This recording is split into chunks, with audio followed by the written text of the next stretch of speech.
Hi PM cinema viewers. இந்த வீடியோவில் நம்ம எதை பற்றி பார்க்குறோன்னா, இது தமிழ்நாடு ஃபுல்லாக பரபரப்பாக ஓடிக்கிட்டு இருக்க நம்ம விஜய் சங்கீதா மேரேஜோட டைவர்ஸ் கேஸ் தாங்க.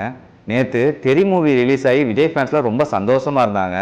ஆனால் அதுக்குள்ளே ஈவினிங்கே வந்து பார்த்தீங்கன்னா நம்ம சங்கீதா வந்துட்டு டைவர்ஸ்க்கு அப்ளை பண்ண அஃபிடேவிட் லீக் ஆயிடுச்சு. என்னதான் இது பர்சனல் மேட்டராக இருந்தாலுமே நம்ம பப்ளிக்காக இது ரிலீஸ் ஆனதுனால நம்ம சங்கீதா வந்துட்டு விஜய் மேலே என்னென்ன கம்ப்ளைண்ட் கொடுத்துருக்காங்கன்னு நம்ம பார்ப்போம். ஏப்ரல் 2021 விஜய் வந்துட்டு ஒரு ஃபீமேல் ஆக்டரோட குடும்பத்தை தாண்டி ஒரு குடும்ப உறவு வச்சிருக்காரு. உறவு வந்துட்டு துண்டிச்சுக்கிறதா வந்து சொல்லியிருக்காரு. பட் அதை துண்டிக்காமல் திரும்ப அதை கண்டினியூ பண்ணியிருக்காரு. அதனால தான் வந்துட்டு டைவர்ஸ் அப்ளை பண்ணியிருக்கதா சொல்லியிருக்காங்க.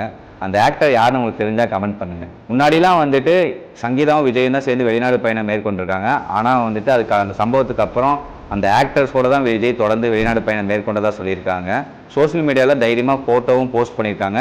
இதை பார்த்து அவங்க ஃபேமிலிக்கு ரொம்ப அவமானமாக இருந்ததாக சங்கீதா மென்ஷன் பண்ணியிருக்காங்க. விஜய் வந்துட்டு அவங்களுக்கு மென்டலாக டார்ச்சர் கொடுத்ததாகவும் அவரும் நார்மல் பிஹேவியர் இல்லாமல் சைக்கோத்தனமாக பிஹேவ் பண்ணியிருக்கான்னு சொல்லி மென்ஷன் பண்ணியிருக்காங்க. அவங்களுக்கு ஃபைனான்சியலாக இருந்த எல்லா சப்போர்ட்டையும் கட் பண்ணதாகவும் அவங்களும் வெளியே எங்கேயுமே போக முடியாது தடுத்திருக்கிறதாகவும் மென்ஷன் பண்ணியிருக்காங்க. ஒரு 2 இயர்ஸாக பார்த்தீங்கன்னா விஜய் தனியாக வாழ்றதாகவும் சங்கீதாவும் அவங்க 2 குழந்தைங்களும் தனியாக வாழ்ந்ததாகவும் மென்ஷன் பண்ணியிருக்காங்க. Trial and violation of marital trust அப்படிங்கிற ஒரு இதில் தான் வந்துட்டு அவங்க டைவர்ஸ்க்கு அப்ளை பண்ணியிருக்காங்க. பெர்மனெண்ட்டாக ஜீவானம்சமும் நீலாந்தரில் இருக்கிற வீடும் தனக்கான பேரில் உரிமையாக மாற்றி கொடுக்கும்படி கேட்டிருக்காங்க. இதில் கோர்ட்லேருந்தே வந்துட்டு பர்சனல் அப்பியரன்ஸ் பண்ண சொல்லியிருக்காங்க. ஏப்ரல் 2026 விஜய் வந்துட்டு அப்பியர் ஆவார்னு நினைக்கிறேன். விஜய் சைட்லேருந்து இது வரைக்கும் எந்த ரெஸ்பான்ஸும் இல்லை. எல்லா மேட்டர் மாதிரி இதையுமே அமைதியாக கடந்து போயிடுவார்னு நினைக்கிறேன். பட் இந்த மேட்டர் நடந்தது வந்து December 5 தான் வந்துட்டு அவங்க லீகலாக அப்ளை பண்ணியிருக்காங்க. பட் நேற்று எப்படி இது ப்ரெஸ்ஸில் லீக் ஆச்சுன்னு தெரில. பொறுத்திருந்து பார்ப்போம் என்ன நடக்குது. இந்த வீடியோ பிடிச்சிருந்தா லைக் பண்ணுங்கள், கமெண்ட் பண்ணுங்கள். நம்ம பிஎம் சினிமா சேனலை சப்ஸ்கிரைப் பண்ணிக்கோங்க.